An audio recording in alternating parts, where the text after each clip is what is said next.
झटका देते हुए अपने यहां से अन्य राज्यों को ऑक्सीजन की आपूर्ति पर रोक लगा दी है। आपको बता दें कि मध्य प्रदेश में महाराष्ट्र के प्लांटों से रोजाना करीब 130 टन ऑक्सीजन मिलती है। यदि इसकी आपूर्ति पूरी तरह रुक गई तो समस्या खड़ी हो सकती है। मामले की गंभीरता को देखते हुए राज्य सरकार ने महाराष्ट्र सरकार से इस संबंध में चर्चा की है और केंद्र को भी स्थिति से अवगत कराया गया। नगरीय प्रशासन मंत्री भूपेंद्र सिंह ने महाराष्ट्र द्वारा ऑक्सीजन रोके जाने को लेकर कहा कि प्रदेश में ऑक्सीजन की कमी को लेकर मुख्यमंत्री शिवराज सिंह चौहान ने महाराष्ट्र के मुख्यमंत्री से बातचीत कर ऑक्सीजन की कमी दूर करने के लिए बात की है। हम लगातार प्रयास कर रहे हैं कि प्रदेश में ऑक्सीजन की कमी ना हो और कांग्रेस के नेताओं से भी आग्रह है कि महाराष्ट्र में उनकी सरकार है तो वह भी ऑक्सीजन की कमी को दूर करने के लिए प्रयास करे।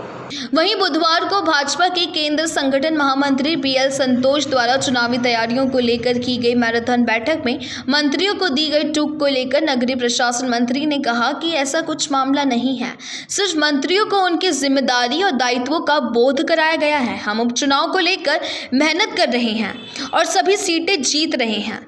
उपचुनाव के क्षेत्रों में मुख्यमंत्री के दौरे को लेकर उन्होंने कहा कि मुख्यमंत्री तो सभी जगह जा रहे हैं। अभी बाढ़ के समय भी वह छिंदवाड़ा गए, होशंगाबाद, सीहोर भी गए। यहाँ पर तो कोई उपचुनाव था ही नहीं। अभी जिन विधानसभा क्षेत्रों में उपचुनाव है उसके समय रहते जो शासकीय कार्यक्रम है वह आचार संहिता से पहले पूरे हो जाए, इसलिए यह कार्यक्रम बने हैं। सागर जिले की सुर्खी विधानसभा के उपचुनाव पर नगरीय प्रशासन मंत्री ने कहा कि सागर जिले की सुर्खी विधानसभा पर उपचुनाव है। संयोग से मैं वहां का 2 बार विधायक रह चुका हूं और वहां के प्रभारी का दायित्व भी मुझे है। वहां भारतीय जनता पार्टी का मैं नेतृत्व करता था और कांग्रेस के गोविंद सिंह राजपूत करते थे। अब दोनों एक साथ है तो वहां एक तरफा चुनाव है। वहीं प्रधानमंत्री मोदी द्वारा स्ट्रीट वेंडरों से बात करने के सवाल पर कहा, एक जगह झाड़ू बनाने का काम किया, एक जगह पति का स्वास्थ्य होने के कारण फुल्की ठेला लगाने का काम किया, जिसमें प्रधानमंत्री जी ने कहा है कि हम एक बार चाट खाने जरूर आएंगे और एक सांची में सब्जी का काम जो करते हैं, जो कि डिजिटल ट्रांजैक्शन करते हैं, इसका सिस्टम उनके ठेले पर ही रखा हुआ है। उसकी प्रधानमंत्री ने बहुत प्रशंसा की है। इसका चुनाव से कोई संबंध नहीं है। ये भी कहा है कि अब स्ट्रीट वेंडर्स के लिए एक या 2 नई और योजनाएं भी लेके आ रहे हैं, तो उनके इम्प्लीमेंटेशन को लेकर मध्य प्रदेश में किस तरीके की तैयारी है? देखिए, कल का कार्यक्रम बहुत ही महत्वपूर्ण कार्यक्रम हुआ है। माननीय प्रधानमंत्री जी ने मध्य प्रदेश सरकार की, माननीय मुख्यमंत्री जी की प्रशंसा की है। देश का हमारा पहला राज्य है जिसने देश में नंबर 1 पर स्ट्रीट वेंडर में इस योजना में हम लोगों ने पहला स्थान प्राप्त किया है। 1,08,000 लोगों को कल हम लोगों ने उनके खाते में 108 करोड़ रुपए की राशि का डिस्बर्समेंट किया है और 1,58,000 लोगों के रजिस्ट्रेशन कल तक हो गए।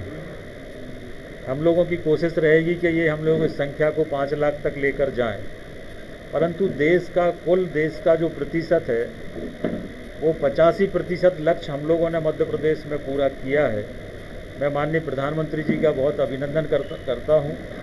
कल उन्होंने 3 जो हितग्राही थे, लाभार्थी थे, उनसे उन्होंने सीधे बातचीत की।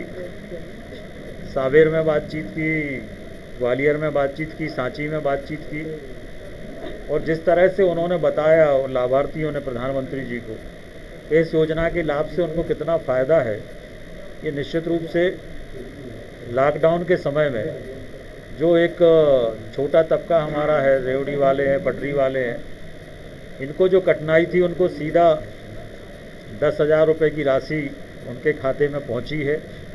डिजिटल पेमेंट हुआ है और प्रधानमंत्री जी ने कहा है कि जितना भी डिजिटल ट्रांजैक्शन होगा उस पर अलग से भारत सरकार प्रोत्साहन राशि देने का काम करेगी और जो समय पे अपना पैसा जमा करते जाएंगे, जो अच्छा काम करेंगे, उनको और राशि बढ़ाकर देने का भी माननीय प्रधानमंत्री जी ने कहा है और आगे चल के इस योजना को और विस्तृत करने के बारे में भी माननीय प्रधानमंत्री जी ने कहा है, जो इस साल अच्छा काम करेगा उसको अगले साल 20,000 रुपये तक की राशि इस योजना के माध्यम से मिल जाएगी। तो जो कर्ज लोगों को लेना पड़ता था बाज़ार से कम 1.25 गुना लगता था, वो अब बिना किसी ब्याज के पूरे 10,000 रुपये गरीबों को मिले हैं, 1,08,000 लोगों को मिले हैं।